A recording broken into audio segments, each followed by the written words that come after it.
নমস্কার বন্ধুরা, আজ আমি চলে এসেছি নতুন একটি গল্প নিয়ে। গল্পটির নাম নেকড়ের বিচার। একদিন এক গাধা আচমকা নেকড়ের সামনে পড়ে গেল।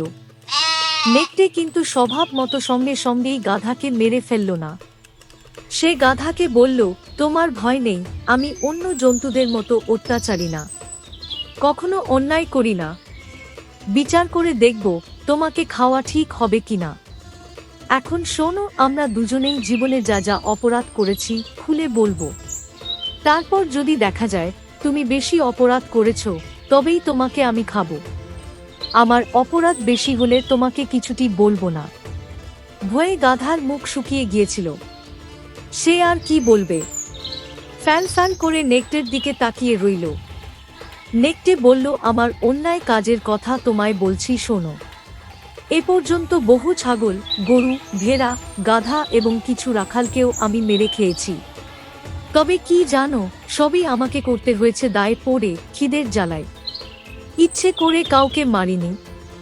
এবারে বলো, তোমার কথা শোনা যাক। গাধা কি বলবে কিছুই ভেবে পায় না। অনেক ভেবেচিন্তে শেষে সে বলল, হ্যাঁ, মনে পড়েছে। অন্যায় একবার আমি করেছিলাম। একদিন মনিবের বাগানের শাকসবজির বোঝা নিয়ে বাজারে চলেছি, হঠাৎ একটা মাছি খুব জ্বালাতন শুরু করল। অতিষ্ঠ হয়ে তাকে যেই তাড়াতে গেছি, অমনি মুখে ঢুকে গেল একটা শাকপাতা। সেটাকে আর ফেলে দিতে পারিনি, চিবিয়ে খেয়ে ফেলেছিলাম।